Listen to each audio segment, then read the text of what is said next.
There's a few things. Anybody who's hearing this is like, what the fuck? Feel that way. That's totally, feel it deeply. But then ask yourself, why do I feel that way? And be really honest with yourself.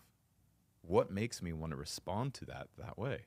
Why am I having this emotional response? I can hit you with the punchline. We are all deeply controlled by our psychological need to identify accurately. Whatever we think we are, we have a psychological need to protect. So if I have an identity tied to a belief system and something challenges that belief system, I will respond emotionally.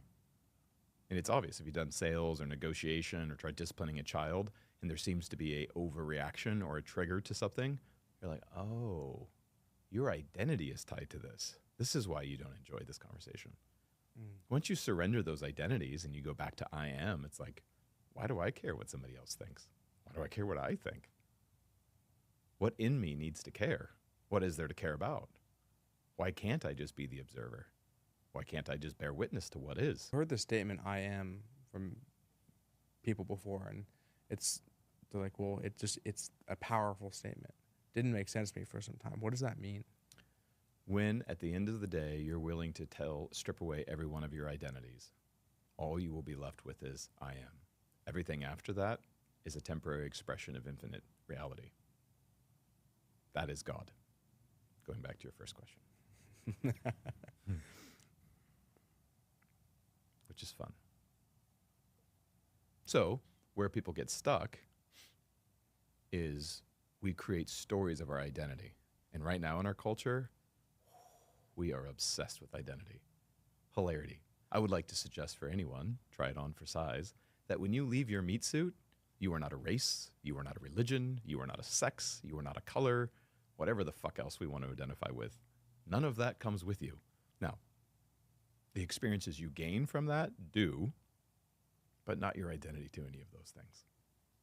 But man, we want to camp on them right now in our society. And I know why. We're in an existential crisis. We don't know what to believe. We don't know who to believe in or what to believe in. So then we really start doubling down on our story of identity, which has a beautiful end, I think, but it will come to an end.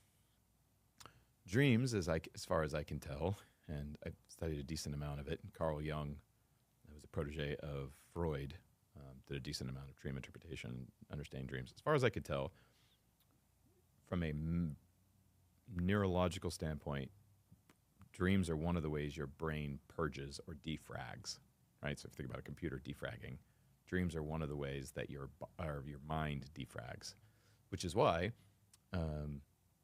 when you have dreams, the number one thing that I try to help my clients with, especially if it's a dream that's particularly disturbing or stands out to them, the question I'll ask them is, the number one question is, what was the predominant emotional experience you had through this dream? And then when you woke up, what was the predominant emotional experience that lingered? That, for me, has been a better tool or more helpful in understanding what the human experience is versus trying to interpret why they're walking across a bridge and a whale goes underneath them and above them is a jet and like all these like random imagery.